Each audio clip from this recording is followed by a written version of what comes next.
Fala, pessoal! Começando aqui o nosso Conexões PE, né? Sempre avisando aqui, pedindo a vocês para que salve, compartilhe, assista aqui os nossos programas. Estamos aqui entrando no nosso último programa de 2025 e com um convidado especial, né, Eduardo? Isso. Olá, pessoal. Hoje nosso convidado, Dr. Ivan Rocha, com o tema Direito e Fé.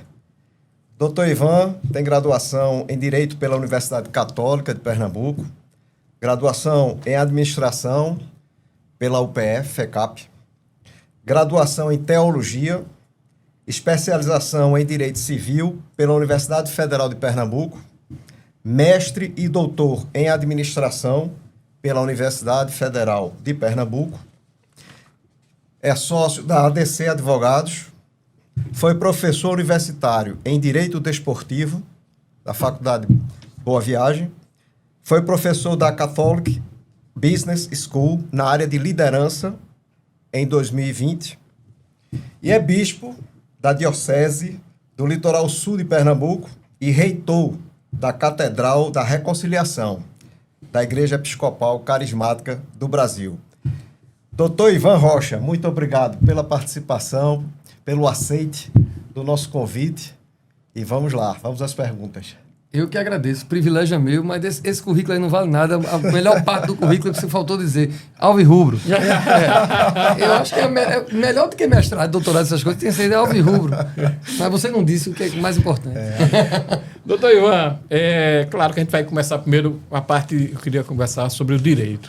E o início da sua carreira, sua trajetória, um motivo especial, com toda certeza, deve ter vindo do seu pai. A questão de você seguir essa carreira de advogado. Sem dúvida, sem dúvida.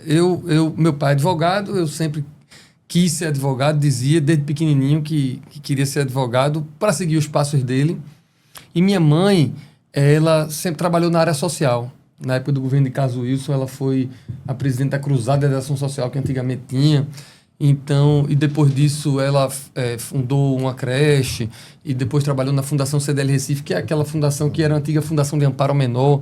Então eu cresci com meu pai advogando e minha mãe cuidando do social. Então eu me lembro que quando eu estava fazendo faculdade de Direito, eu quis unir essa herança do pai e da mãe e aí me especializei em Direito do Terceiro Setor, que faz parte de Direito Civil. E aí fui me especializar em associações, em ONGs. E aí entrei também, na época, para ser diretor do Náutico, que é uma associação, e depois na área de igreja, que não deixa de ser. Mas aí eu quis unir profissionalmente a parte do direito do meu pai e a parte mais social da minha mãe. Eduardo, por favor. Pois é, um abraço para o seu pai, doutor Antônio Renato Rocha, figura muito, muito querida mesmo. Ivan, veja, com relação às áreas, quais foram as áreas que mais lhe entusiasmaram no direito? E nesse momento onde a gente tem um desenvolvimento muito acelerado da inteligência artificial, quais são os desafios? A inteligência artificial vem ajudar ou ela está ameaçando o trabalho e as áreas que você mais gostou de trabalhar e está se notabilizando? Veja só, eu vou responder essa pergunta em partes. Eu comecei a advogar num escritório que é full service, ou seja, a gente atendia todo mundo, todas as áreas. Lógico que a gente não se especializou em direito criminal, mas a gente fazia. A não ser que o assunto fosse realmente que precisasse um especialista, a gente fazia uma parceria. A gente também não era especialista em trabalhista, quando precisava fazer uma parceria normalmente com o Sejaquino. Mas na parte civil, na parte comercial, na parte tributária, parte administrativa, a gente fazia de tudo. Então eu tive a experiência de trabalhar com o meu pai, que sempre fez imobiliário, civil e imobiliário muito bem, e tive a oportunidade de trabalhar durante muitos anos, até hoje, com o Dr. José Henrique Vanderlei, que faz a parte tributária, faz a parte administrativa, faz tudo, mas essas duas áreas... então eu aprendi de tudo. Mas a grande verdade é que a minha especialidade sempre foi gente. Então, importava menos o ramo do direito. Eu lá no escritório sempre participei muito do atendimento. Se o escritório de advocacia, que não é assim, eu acho até que deveria ser, mas não é. Se o escritório de advocacia fosse organizado como uma agência de publicidade, eu seria atendimento. Porque na agência de publicidade você tem atendimento, tem criação, tem arte, tem uma série de coisas. Lá no escritório de advocacia também tem. Tem quem pesquise, tem quem redija, tem quem faça sustentação oral, quem vá falar com o juiz, com os desembargadores. Eu sempre fui muito bom de conversar com o cliente, de receber o cliente, de entender, fazer essa triagem, escutar. E aí, internamente no escritório, tinha outros colegas que entravam na parte mais técnica. Então, eu tinha duas atuações que eu gostava muito, pela facilidade de falar. Um era com o cliente e a outra com o juiz e com o desembargador no tribunal. Então, aí pouco importa se era direito civil, se era administrativo, se era tributário, se eu estava trabalhando com o doutor Zé Henrique, com o doutor Monteiro, com o doutor Renato, que era papai, mas o atendimento e depois a atividade fim com o juiz era o que me interessava mais. Interessa até hoje. E com relação a essa nova inteligência artificial Pois é. como instrumento de trabalho? Eu acho que a gente não tem como discutir mais, porque é uma realidade. Realidade você não discute. Ela vai vir e vai ajudar. Já ajuda muito. Não tem como. Sobretudo atividades repetitivas, atividades... quem faz advocacia de massa, que repete muito as teses. Então, logicamente, que para pesquisa, ela não tem como não ajudar. Ela vai ajudar. Para mim, ajuda muito menos, porque a parte da advocacia que eu faço, ela é intransferível para um computador, Sim. que é o ouvido. O atendimento ao cliente, receber o cliente, sentir a dor do cliente, é a parte que eu faço mais. A geração do conteúdo, da petição, ou do contrato, ou do parecer, que aí outras pessoas, outros sócios fazem muito melhor do que eu, essa inteligência artificial vai ajudar muito eles e a gestão do escritório. Mas como a minha atividade de advocacia é uma atividade quase como eu agora vou fazer uma licença poética aqui, para quem gosta de O Poderoso Chefão. Eu sou aquele conselheiro, né? Eu prefiro atuar na advocacia como um conselheiro jurídico e depois me assessorar e ter pessoas que vão para o contencioso ou vão preparar as peças. Para essa minha atividade, a inteligência artificial não vai ajudar muito, não. Doutor Ivan, deixa eu pegar aqui um exercício da advocacia na área empresarial e civil.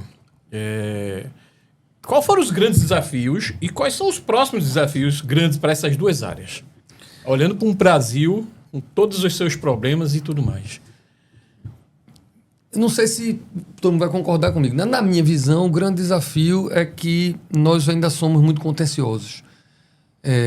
O poder judiciário contencioso, esse negócio de você entrar com ação contra alguém, dependendo do juiz, do poder judiciário, é caro, é ineficiente. A qualidade não é boa. Então, por qualquer coisa se entra com ação, a gente tem os tribunais abarrotados e é ineficiente. E obviamente, por isso é injusto.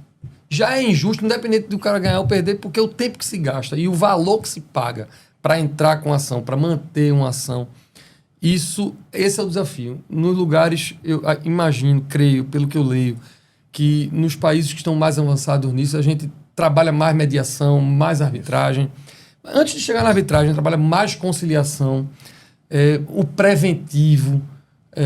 Eu acho que é muito importante. Num país continental como o nosso, com a quantidade de gente que a gente tem, não dá para ficar gastando dinheiro com a máquina do poder judiciário contencioso. Acho que o grande desafio nessas áreas é trabalhar mediação, trabalhar a resolução de conflitos.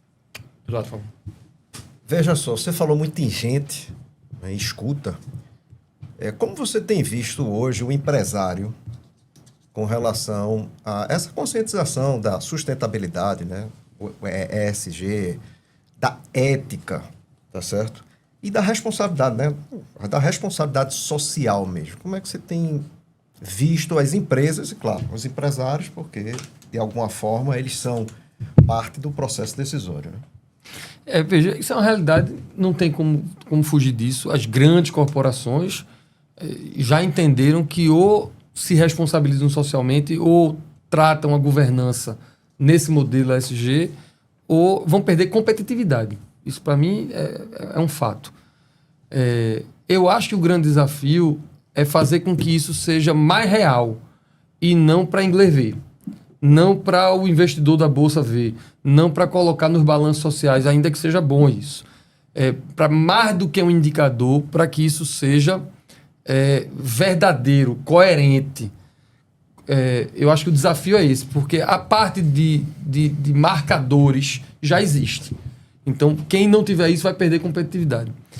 Eu acho que o grande desafio é fazer com que isso saia do do que o mercado pede para que o CPF pede, para que o empresário por trás da empresa, para que aquela pessoa entenda que aquilo ali não é só negócio. Aí a gente vai ter mais alma no negócio.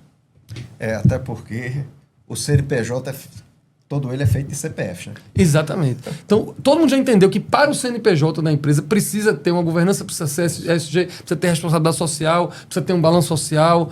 E o povo já entendeu isso como mercado. Perde mercado quem não tem isso. Perde dinheiro quem não se preocupar com isso. Então, isso está tudo resolvido. Mas eu acho que deveria ser mais do que isso.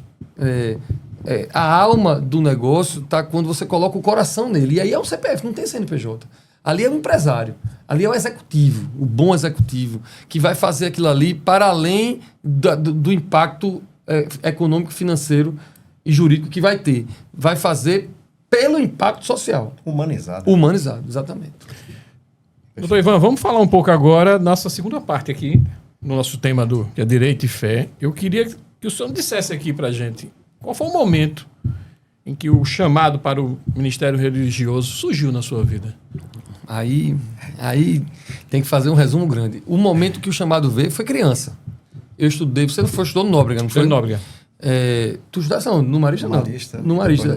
Exatamente, eu estudei no Marista também, quer dizer, no São Luís, né? Você foi no Marista do Centro. Marista do Centro. Eu fui no São Luís. Eu sou um pouco mais novo que você. Mas eu fui muito no Marista. E por sinal, estamos gravando o programa no dia do aniversário de Eduardo, né? Rapaz, já lá denuncio tudo aqui. Faltou eu dar meus parabéns. Cheguei e não me lembrei disso. Mas a gente vai resolver isso. Valeu. Obrigado, Beto. Obrigado. Eu estudei no Colégio São Luís, que é um colégio cristão, católico, e tem uma evangelização muito forte. Na minha época era mais do que é hoje. Meus meninos estudam lá até hoje. Mas na época era muito forte. E a gente tinha vários irmãos. Tinha um irmão que era o diretor, irmão Inácio. Extraordinário irmão. E outros irmãos, irmão Pedro, irmão Axé. E eu, criança, 11 anos, a gente tinha uns retiros que a gente ia para Campina Grande, Lagoa Seca. Tem uma casa marista lá. Então eles contratavam ônibus. A gente ia passar um fim de semana em Lagoa Seca. Eu fui muitas vezes. E uma dessas viagens chamava Marial. Era um fim de semana Marial, lá em Lagoa Seca. E num desses fins de semana na Capela Marista, lá em Campina Grande, eu senti o meu coração aquecer. Eu sabia que eu estava no meio de 100 outros adolescentes, pré-adolescentes, mas eu senti que eu fui destacado ali. Naquele dia eu já senti algo no coração, naquela capela. E começou ali. Lógico que a vida é muito longa e eu vivi muitas coisas, mas para lhe responder objetivamente, começou criança. Depois eu tive outras experiências como adolescente, como jovem e mais velho, quando eu de fato aceitei e fui para o seminário e tudo. Mas o começo é ali. 11 anos em Lagoa Seca. Que bom. Eduardo. E como você define a missão da Igreja Episcopal Carismática e o papel, né, que ela cumpre na sociedade atual? Já a missão de toda a igreja. Sim. Aí é de toda a igreja, né? A Igreja Episcopal Carismática é uma parte do corpo de Cristo, né? Você tem a Igreja Católica Romana, a Igreja Episcopal, a Igreja Anglicana, a Igreja Batista. As igrejas são membros de uma única igreja. Nós cremos assim. O Credo Apostólico diz que existe só uma igreja, que ela é a gente chama a noiva de Cristo. Agora, essa igreja, porque nós somos pecadores e os homens, a gente se dilacerou e se dividiu em trocentas denominações cristãs, mas a missão da igreja, que é toda ela, independente do nome da marca, a missão é pregar o evangelho, ensinar o evangelho, batizar os que se convertem. Essa é a missão de todo mundo, fazer com que o reino de Deus avance nesse sentido, pregando, ensinando, batizando, discipulando, fazendo os seguidores de Jesus. Transformar pessoas em seguidores de Jesus. Isso é a missão de todas as igrejas. A Igreja Episcopal Carismática é parte delas, e aí tem o seu jeitinho de ser. Cada igreja tem um jeitinho de ser. A nossa igreja tem esse jeitinho evangelístico, acolhedor, que dá lugar na mesa para todo mundo. As pessoas chegam lá e se sentem acolhidas. É um jeitinho que é a cara do nosso arcebispo, Dom Paulo Garcia. Doutor Ivan, eu queria ter uma curiosidade aqui. Como é que o senhor concilia as exigências da advocacia, né? Com um trabalho pastoral. Como é que organizar tempo e prioridades, principalmente? Rapaz, Beto, eu não recomendo. Não recomendo. Mas eu brinco e a gente ri, mas é verdade o que eu vou dizer. Eu sou doente. A hiperatividade, na minha época, não se tinha esses diagnósticos que a gente tem hoje. Se eu fosse... Não, doente... mas não deixa de ser uma doença, assim. Porque é uma condição. É um temperamento. Mas eu acho que chega uma condição. Se eu fosse uma criança hoje, eu era diagnosticado com TDAH e com certeza. Hoje as crianças são diagnosticadas por muito menos do que isso. Na minha infância, eu era um menino afoito, um menino agoniadinho, um menino que é entusiasmado demais. Hoje eu já teria ido para uma psicopedagoga, com certeza, porque as coisas mudaram, né? Mas eu sempre fui hiperativo. Então eu durmo muito pouco e meus interesses também. Então, enquanto meus amigos dormiam, eu estava estudando. Eu fiz 2 faculdades ao mesmo tempo. Eu fiz Direito de manhã e Administração à noite, onde Eduardo deu aula, lá na FECAP. E aí, quando terminei me formei eu já entrei no curso de Teologia, porque enquanto meus amigos dormiam, eu estava estudando de manhã e noite, trabalhava de tarde. A turma gostava de ver filme, a turma vê Netflix, série, eu gostava de ler. Então, a hiperatividade me faz ter mais tempo do que todo mundo. Como eu não tomava muitas cachaças, eu não ficava de ressaca. Enquanto meus amigos estavam de ressaca dormindo, eu estava acordando cedo para estudar, para fazer coisas. Então, isso é uma das respostas. O hiperativo, ele tem mais tempo. Agora, não recomendo, porque isso dá um trabalho. Às vezes eu fico com vontade de descansar, vontade de dormir, mas o corpo não deixa. E a família? A minha mulher que aguenta, eu não sei como. Ela se acostumou. Eu vou com 22 anos de casado, 25 a gente tem de relacionamento, ela se acostumou que ela dorme, eu não durmo, eu respeito ela dormir. Então eu acho que a hiperatividade é uma coisa. Agora, você falou numa palavra aí que eu prezo muito. Isso é uma coisa que eu gosto na vida, é essa discussão da administração do tempo, que é a prioridade. Você usou isso aí, para mim, isso é o número 1. Sempre tive muito claro quais eram as prioridades. E sempre deixei muito claro para quem anda junto comigo, para que não houvesse cobrança. Então, na minha ordem de prioridade, Deus é em primeiro lugar. E olha, Deus não é a igreja é outra coisa. Deus, a minha relação com Deus, as minhas orações, a minha leitura da Bíblia, isso é o primeiro lugar. Depois vem Paula, que é a minha esposa. Depois de Paula vem os meus filhos. Eu tenho 3 filhos. E o povo faz, não, tá errado. Para mim, está muito claro que Paula, com quem eu fiz os 3 filhos, é a minha prioridade. Depois de Deus é Paula. Depois vem os 3 filhos e aí nisso está a família. Depois disso vem o trabalho. Então vem a advocacia, eu preciso ganhar dinheiro e aquele negócio todo. Então eu sempre deixei todo mundo claro que eu tinha que ir trabalhar, tinha que ir para o escritório, tinha que fazer minhas coisas. Aí depois disso vem os trabalhos na igreja. Isso é em tese. Muitas vezes a gente erra, mistura, coloca o trabalho na frente da família, bota os filhos na frente da mulher. Aí a gente vai ajustando, porque sabe qual é a prioridade. Então a vida é ajustar as prioridades. Ultimamente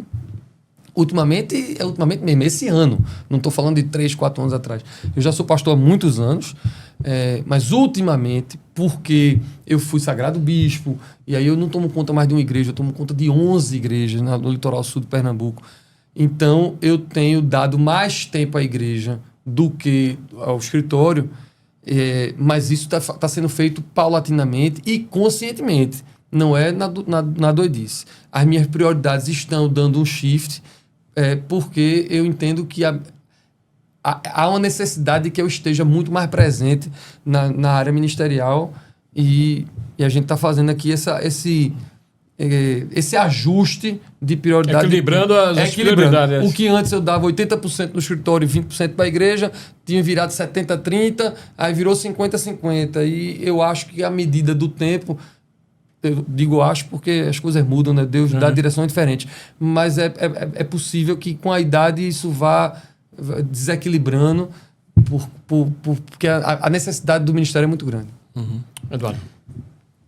Tem uma frase que norteou muito minha vida que diz o seguinte, né? Nós não somos seres profissionais em atividades humanas. Nós somos seres humanos em atividades profissionais. Como essa frase se encaixa na tua vivência espiritual? Tu falas, né, Ivan, da questão de acolhimento, de conversar com empresários. Veja, muita gente chega para você com problema. Ninguém vai chegar sem problema. Não é para você resolver.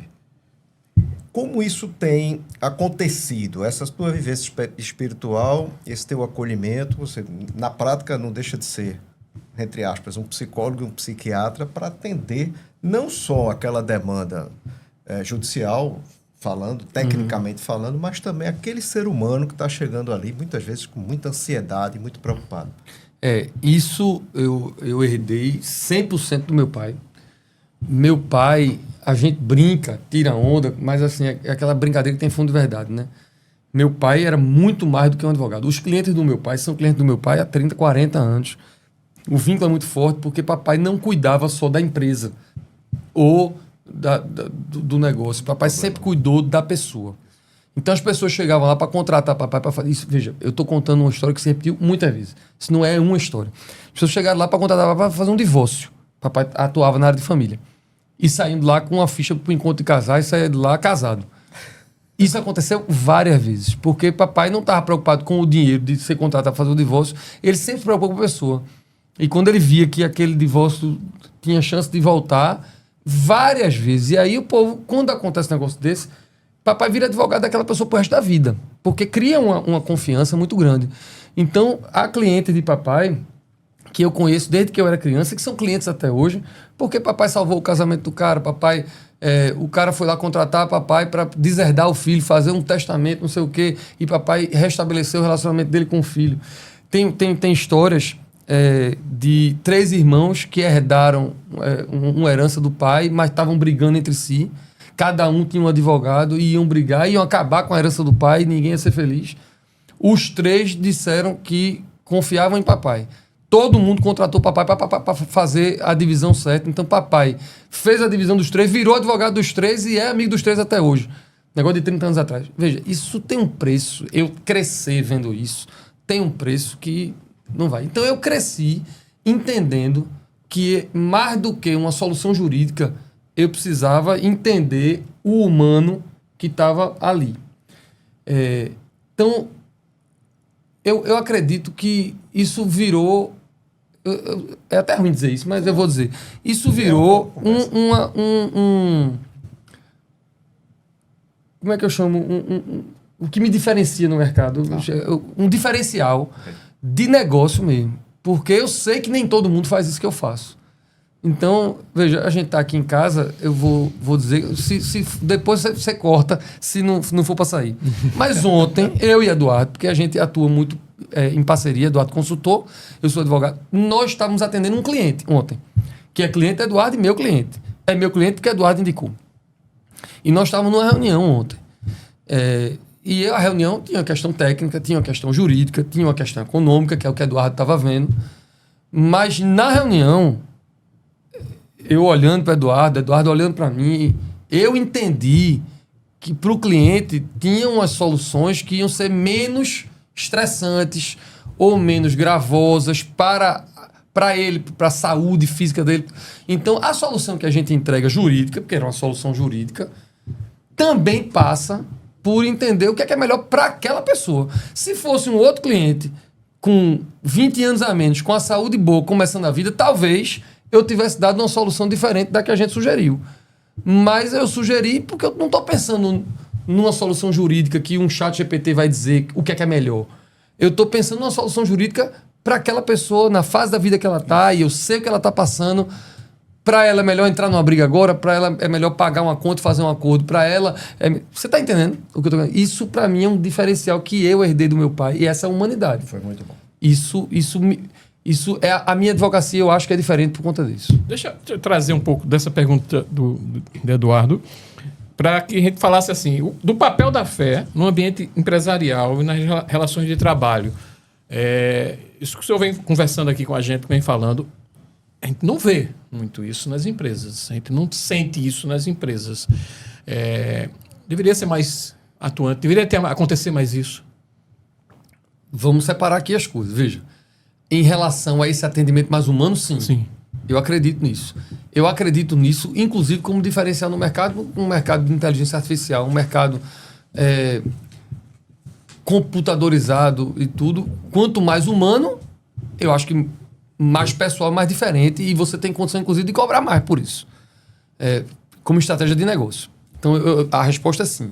Mas como na sua construção da pergunta você falou de fé, aí eu não sei, porque assim, eu tento não misturar. Todos os meus clientes sabem, porque a minha vida é pública, todo mundo sabe que eu sou pastor, todo mundo sabe da minha fé cristã, e eu não separo dois Ivãs. Então a pessoa entra no meu escritório, sabe que está falando com... Eu sou pastor também, mas ali eu não misturo, não. Eu não fico tentando evangelizar meu cliente, eu não fico falando de Deus para o meu cliente inadequadamente, porque eu tento respeitar os espaços. Você não pode ser de um jeito que ele fique constrangido ou que você vá para lá para ficar ouvindo o sermão. Mas chega algumas vezes uma necessidade do senhor... O senhor observa isso, que tem uma necessidade de... É raro, sim, acontece, mas assim, o meu disclaimer é, isso não é o padrão. O padrão é você atender o cliente na necessidade do cliente. Mas, às vezes, acontece duas coisas. Acontece de eu ficar com muita vontade. Quando isso acontece é raro. Eu espero terminar a consulta. Eu espero terminar a conversa. Aí eu vou dizer, meu amigo, você me dá mais 2 minutos, de graça. Aí é meu. Eu quero 2 minutos. Deixa eu tirar o chapéu do advogado aqui. Deixa eu botar o chapéu do pastor. Você não acha que você podia fazer isso? Muito raramente acontece. Agora, o que não é raro acontecer é que, como todos sabem dessa parte da minha vida, eles trazem. Muitas vezes eles dizem, olha, tudo bem, vamos fazer isso aqui, mas como pastor, como é que você me aconselha? Aí eu também digo, quando vem deles está tudo certo, não tem problema ético, não tem problema de eu estar sendo inconveniente. O meu medo é eu ser inconveniente, não quero ser. Ali eu sou advogado.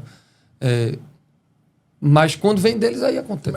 E as pessoas recebem bem? Bem, quando o senhor também... Recebem bem. Recebe. Mas vai no jeitinho de dizer, né? Você vai sentindo. Se eu acho que a pessoa não vai receber bem, eu recuo. Porque não tenho interesse nenhum em fazer proselitismo, não tenho interesse nenhum em constranger ninguém. Pegando uma carona aí nessa pergunta de Beto, veja, hoje a gente tem uma forte tendência, né, às emoções aí de depressão, de ansiedade, redes sociais, o tempo 24 horas virou pouco tempo para todo mundo, trânsito, estresse. Hoje, quais são as maiores carências que você observa com relação a esse assunto? Aí vamos ampliar um pouco, não só na questão empresarial, mas na sociedade de um modo geral, já que você tem essa atribuição também dentro da igreja. Solidão. Fácil. Sem medo de errar. Solidão. Mas não é uma solidão que às vezes as pessoas estão... É diferente de solitude. Né? Solitude é bom, solidão é ruim. Solidão no sentido, não no sentido de não ter pessoas perto. Porque às vezes você tem pessoas perto, está trabalhando, tem uma multidão, você se trata com... Tá sozinho por vai para uma igreja que tem 1000 pessoas. Não é isso. É porque as redes sociais têm esse poder de aproximar pessoas que estão longe, mas distanciar as pessoas que estão perto. Então, a pessoa está dentro de casa, mas não está com o filho, não está com a esposa, não está... Porque está na rede social. Tudo contribui para você ficar só. Você assiste a sua Netflix ou qualquer outro programa de streaming que você tenha. Você fica ali nas suas redes sociais, no seu telefone, você trabalha remoto, você faz... Cada vez você está mais isolado, menos conexão com pessoas. Como é o nome desse programa? Conexões. Você está ligando pessoas aqui. Você trouxe o doutor Vasco, que é meu médico. Você trouxe o doutor Álvaro, que é meu amigo. Você está trazendo pessoas aqui com quem você tem relacionamento. Beto tem relacionamento. Isso tem que ser mais. Quanto mais relacionamento, quanto mais gente você tem, mais terapia você faz. Não terapia do psicólogo, mas terapia de você conversar. A gente foi criado para relacionamento. Sem dúvida. Se eu estivesse falando na igreja, se eu estivesse pregando na igreja agora, eu diria o seguinte: o Deus que nós queremos é trino, é triuno, é Deus Pai, Filho e Espírito Santo. Ou seja, em Deus já é relacionamento o tempo todo. Só em Deus. Nós fomos criados para ter relacionamento. Quanto mais a gente se isola e tem relacionamentos líquidos, como Bauman diz, ou frágeis, laços frágeis, a gente vai ser mais ansioso, mais infeliz, mais medroso, mais... inseguro. Agora, quanto mais relacionamento você tem, mais você aprende a lidar com o diferente, mais você aprende a sofrer, a perdoar e ser perdoado, você constrói relacionamentos, você não vai ter medo de ser cancelado. O povo morre de medo de ser cancelado na internet, mas quem tem vida real não tem medo de cancelamento na vida virtual. Se, por exemplo, agora esse programa aqui viralizou, deu 1 milhão de views aqui no canal de vocês, e eu falei uma besteira. Aí todas as redes sociais vão botar meu vídeo falando uma besteira. Ah, o advogado ou o pastor disse aquele absurdo, cometeu aquele erro. Eu vou ser cancelado. Então vão falar mal de mim, vou virar meme. Isso tem um peso. Lógico que é ruim, eu não quero que aconteça um negócio desse. Vai ter um peso na minha vida. Se eu só tiver essa vida, isso acaba comigo. Eu vou entrar em depressão, vou me suicidar. E é o que está acontecendo. Agora, se eu tenho vida fora das redes, fora do Instagram, do YouTube, do WhatsApp, não sei o quê, se eu tenho uma esposa que eu vou pra casa, ela tá lá comigo, filhos com quem eu me relaciono, meu pai e minha mãe, estive na casa da minha mãe ontem, se eu tenho amigos que a gente sente e toma um café, se a minha vida real é real, de verdade, a minha vida virtual vai ter menos impacto. Hoje a turma está vivendo essa vida mais do que essa vida. Aí não tem como. A ansiedade é muito grande. O medo é muito grande. O cancelamento é muito grande. Né? A ansiedade cresce lá para cima. As pessoas querem ter o controle do futuro, né? Impossível. Impossível. Mas eu tô seguro de que... E é por isso que isso vale para a igreja, onde eu estou construindo comunidades de fé, onde as pessoas lá têm comum unidade, têm, de fato, relacionamentos um pouco mais fortes. E vale para a minha advocacia também. O meu atendimento é um atendimento mais profundo. De o cliente me conhecer, eu conhecer o cliente. Eu quero responder esse cliente em tempo real. Eu quero ter condição de ele perguntar e eu responder. Eu quero ter condição de saber o que está por trás da pergunta dele. Eu quero poder ter uma conexão com ele um pouco mais forte do que ele tem com qualquer médico que ele marca pelo aplicativo. O cara vai pedir um exame, vai fazer o exame, vai mostrar um exame, mas é um negócio que não tem nenhum. Então eu quero ser um médico à moda antiga, que examina, que bota o cara deitado, passa 2 horas fazendo anamnese e batendo no corpo todo. Eu quero ser advogado também dessa forma, que o cara vai perguntar sobre a parte financeira tributária dele, mas eu vou saber do administrativo, vou saber do civil, vou saber do comercial, vou saber do trabalhista, porque uma coisa influencia na outra e eu vou cuidar dele integralmente. Isso vai tirar a ansiedade do meu cliente. Sem dúvida. Não tenho dúvida disso também. Só completando, meu pai, enquanto médico, dizia que 50% da cura do paciente era a história dele. É isso que você está fazendo. E com relação ao que você falou de atenção, Ivan, e eu sou testemunha disso, e você realmente é famoso por essa atenção de WhatsApp, de responder. Se você não pode na hora, você responde no mesmo dia. Você é muito de e-mail, de tudo. Quer dizer, o teu cliente se sente muito acolhido. Porque, geral, quando as pessoas lhe procuram, estão querendo, de alguma forma, se sentir, né, prestigiado, entendido no seu problema. Então, parabéns, assim, pela tua postura, que eu não conheço, não é de hoje, são décadas. Muito legal isso. Muito bom. Como você fez esse comparativo com o médico. Não é? Hoje, de forma respeitosa, né? Mas a gente, às vezes, vai para o médico, a pessoa está de cabeça baixa. Nem olha para você. Nem olha para você e já passando remédio. Né? Então, escuta um pouco o teu paciente. Está dormindo bem? Está estressado? Como é que está a sua alimentação? Tudo isso reverbera um pouco nessa ansiedade, nessa depressão que você falou, né? E para ajudar e humanizar os seus clientes. Né? Muito legal. É isso mesmo. Agora, preciso... Vai que... os meus sócios vão ouvir esse programa. Certamente eu sei que você vai mandar fazer, Henrique, esse link. Eu preciso dizer que eu só posso fazer isso porque a gente tem uma equipe extraordinária. Sim, né? claro. Ninguém faz nada só. Claro. As pessoas trabalham comigo, Beto, Eduardo conhece, elas trabalham comigo há muitos anos. Então, eu tenho advogados que trabalham comigo há 20 anos. Há 18, há 17, há 16. Isso no escritório. Fora os sócios. O doutor Zé Henrique é sócio do meu pai. E eu trabalho com ele até hoje. O doutor Antônio Henrique também. E os filhos dos sócios do meu pai, a gente trabalha. Então, a gente tem uma equipe.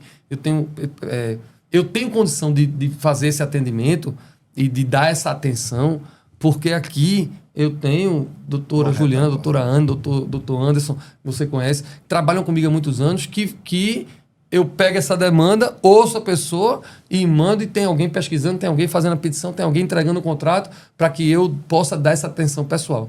Porque cada um tem uma qualidade, cada um tem uma parte a cumprir. Nem todo mundo tem as minhas qualidades, vão ter outras. Tem gente que é muito mais inteligente para escrever, muito mais inteligente para pesquisar, muito mais inteligente para fazer outras coisas. Então eu só posso fazer o que eu faço porque eu tenho uma equipe extraordinária no escritório. A mesma coisa eu digo na igreja.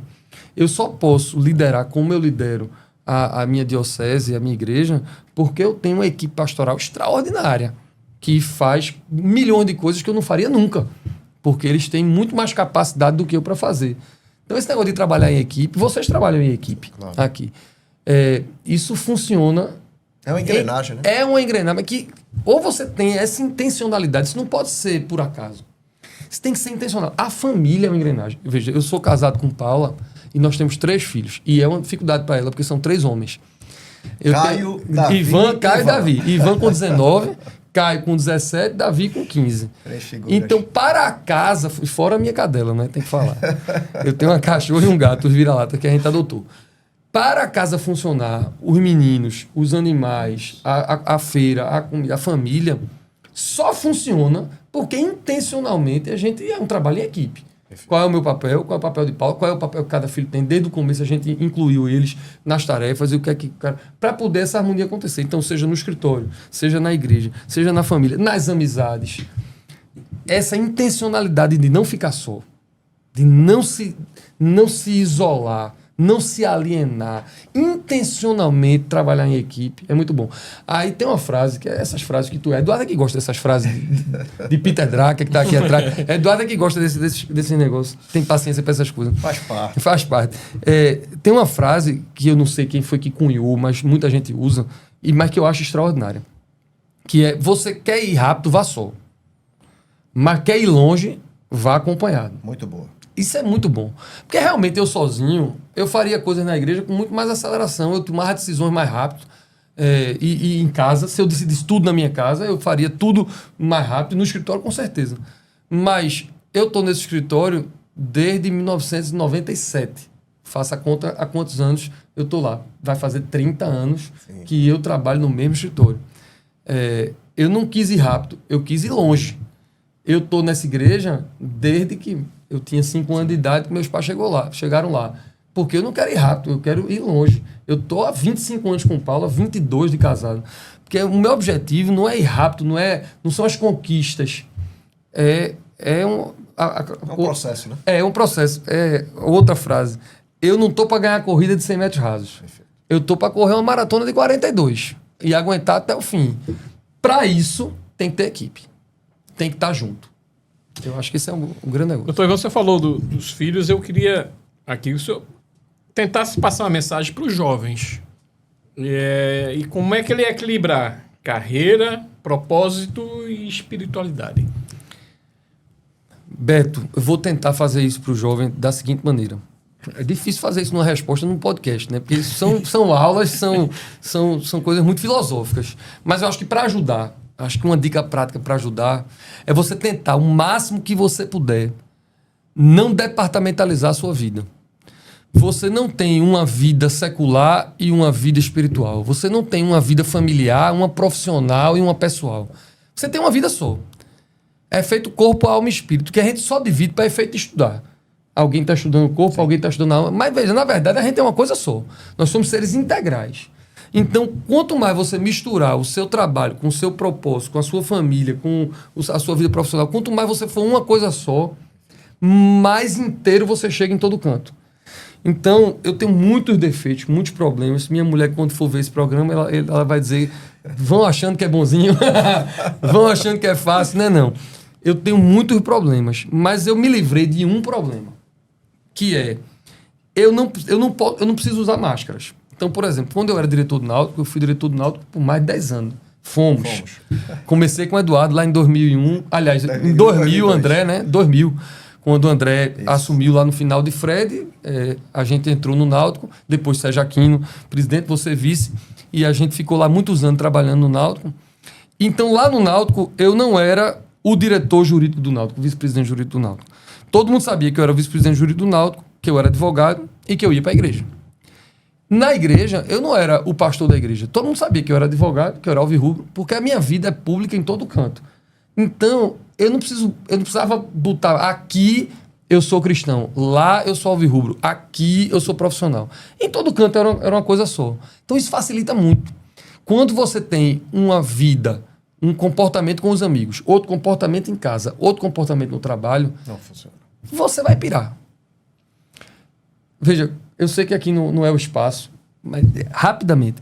É feito o cara que tem um amante, 2, 3 amantes. Esse cara não vai ser feliz nunca. E eu não tô moralista, religioso, não. É porque é impossível o cara ser feliz com medo de ser pego, com medo de esconder no celular. Você tem que se esconder aqui, amanhã vai pra lá, você não pode sair para um lugar. Então, eu chego pro jovem e digo assim, seja um só. Vá pra faculdade e seja quem você for na faculdade. Se você for de ir pra igreja, vá pra igreja. O mesmo cara que você é na faculdade, você seja na igreja. E o mesmo jovem que você é na igreja, na faculdade, você seja em casa com seu pai, com sua mãe. Não banque de bonzinho em casa e seja um mala na faculdade. Ou o contrário. Você é uma pessoa só. Se você for mala, seja mala em todo canto. Eu tenho lá na igreja vários malas sem alça. Adoro.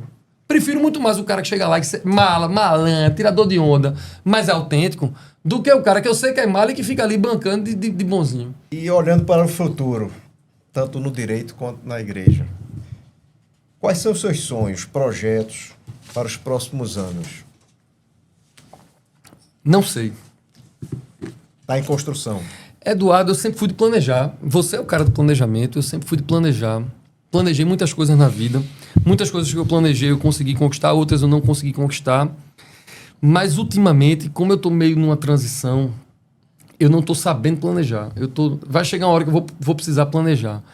Mas agora eu não sei o que esperar. Porque esses últimos 2 anos tem acontecido muita coisa na minha vida profissional lá no escritório e na minha vida da igreja, que todas as vezes que eu pensava que ia acontecer alguma coisa, mudava. Eu estou esperando um tempinho, acho que eu vou começar a planejar a partir do ano que vem. Então, não sei como é que vai ser o futuro. Agora, seja qual for, eu gostaria que o futuro... eu não quero perder a minha essência. Eu não vou deixar de advogar. Ponto. Em hipótese nenhuma, eu nasci advogado, papai era advogado. Meu pai brinca, Humberto, vou contar essa história, vale a pena. Meu pai brinca que eu tinha, sei lá, 8 para 9, 10 anos de idade no máximo, e eu estava na casa de Dr. Wilson Campos, com o filho dele, tio Júnior, Wilson Júnior, Carlos Wilson, papai, todo mundo brincando, e um primo meu, que é 2 anos mais novo do que eu, devia ter uns 6 ou 7, e um primo meu ali, e eu era pequenininho, e eu gostava de estar nas conversas dos adultos, sobretudo se a conversa fosse náutico. E ali, normalmente, era náutico, porque André, Carlito, Wilson, papai, falavam de náutico, eu novinho, fã de Mirandinha, eu tava ali naquelas conversas. E aí, disse que tio Wilson estava na rede, virou para mim e disse, Ivanzinho, você vai ser o que quando crescer? Aí eu disse, vou ser advogado. Aí ele disse, por quê? Aí eu disse, porque eu vou soltar papai quando papai for preso. Aí foi uma greia. Aí foi uma greia e tio Wilson fez, e seu pai vai ser preso nunca? Você vai precisar de advogado para ser preso nunca? Aí eu parei, pensei, vi meu primo que estava pertinho assim, fez, é verdade, o papai não vai ser preso não. Mas o Mago ali tem uma cara de quem vai roubar, eu vou soltar ele. Então essa advocacia já está ali desde pequenininho. Eu quero continuar advogando, servindo dessa maneira. Cuidando de uma advocacia humana, e quero continuar servindo na igreja enquanto Deus permitir, ajudando pessoas a se encontrar com Cristo, a ter uma mudança de vida a partir do Evangelho. Agora, o que é que vai acontecer? Não planejo. Ivan, parafraseando um programa que ficou famoso, Provocações. Sim. O que é a vida? E a vida o que é? Diga lá, meu irmão. O que é a vida? Rapaz, a vida... Eu não sei não também, Eduardo. Tá fazendo essas perguntas filosóficas, Eduardo é que gosta. Olha, livro, filosofia, Eduardo gosta mais do que eu, sou mais pragmático. Mas eu acho que a vida... Não tem como eu fugir da pergunta. Eu tô querendo não ser... Como é que eu digo? Eu não tô querendo ser piegas aqui, eu não tô querendo ser... Mas, para mim, o viver é Cristo. E o morrer é lucro. A vida, para mim, é adorar a Deus e é servi-lo. Ser útil, né? Ajudar as pessoas, servir as pessoas. Ele era o servo de todos. Então, servi na advocacia, servi em casa, servi minha esposa, servi meus filhos, servi vocês. A comunidade. A vida, para mim, é isso. Legal. Deixa eu agradecer aqui, antes de tudo. Eu não, que vai fazer esse papel de agradecer os nossos parceiros é Eduardo aqui. Eduardo, fala aqui dos nossos parceiros. Valeu, Beto. Pessoal, muito obrigado aí pelo apoio. Alpha Ways XP Investimentos, a CDS Sistemas, a Contar, Contabilidade e Assessoria Tributária. Parabéns pelos 30 anos que fez esse ano. Cultura Inglesa, a Delta Café, a Oculum e a Parladelle. Obrigado, pessoal, pelo apoio e acreditar no nosso projeto. Como é o último programa daqui de dezembro, quer dizer, do ano, melhor dizendo, e esse dezembro nós não teremos mais, vamos voltar na segunda quinzena de janeiro. Queria agradecer a todos os telespectadores. São mais de 10 mil visualizações, juntando todos os programas, né, tentando trazer aqui conhecimento, qualidade de informação e que a gente possa realmente dar mais qualidade de vida, ainda que tenha ficado uma ideia para vocês de alguma coisa. Então, Feliz Natal para todos, um grande 2026, com boas escolhas. Falamos aqui um pouco dessa questão de escolhas, afinal de contas, nossas escolhas constroem o nosso futuro. Doutor Ivan, uma palavra final e uma mensagem de Natal e Ano Novo. A palavra final, primeiro agradecer a vocês, é sempre muito bom conversar. Eu gosto de mesa, lugar de mesa, de conversa, eu gosto demais, quero agradecer de estar aqui com vocês, que eu respeito tanto, Beto há muitos anos, da crônica esportiva, você em muitas áreas também. E de Natal é o nascimento de Jesus, Natal é o advento, a vinda de Jesus. Ele nasceu há 2020 e tantos anos atrás, lá num lugarzinho pobre, pequeno, do Oriente Médio. Se ele nascer no meu coração e no seu coração, a gente garante paz, porque ele é o príncipe da paz. Minha oração é para que todo mundo que está assistindo esse programa receba um pouquinho da paz, do príncipe da paz que nasceu. Que legal. Obrigado. Beto Lago, obrigado também, né? Obrigado. Pela parceria. Parceria. Valeu, Ivan. O nosso Matheus que fica ali nos bastidores. Agradecer o pessoal Obrigado, da Videofarm, né? Que tá aqui abrindo o estúdio pra gente nosso sempre. estúdio também, obrigado ao nosso estúdio. Janeiro a gente volta com novidades. Já tá aqui, ó. Olha, eu vou só mostrar rapidinho, ó. Já tá aqui, ó, preparado a escalazinha, ó. Janeiro, fevereiro, março, abril, já tá correndo aqui, já preparando novos programas. Agradecer essa ideia do Conexões, de trazer ideias, de trazer momentos para que a gente possa conversar sobre o nosso estado, sobre o nosso país. A gente está na rede mundial, a gente está falando com o mundo. Então, agradecer muito a vocês, muito obrigado. E agradecer mesmo a cada um que está ali dando aquele salvezinho, aquele compartilhe, aquele momento que está ali mostrando para os nossos amigos. Repita isso aí, vai lá, mostra esse programa para todo mundo, tá? Grande abraço. Valeu, pessoal.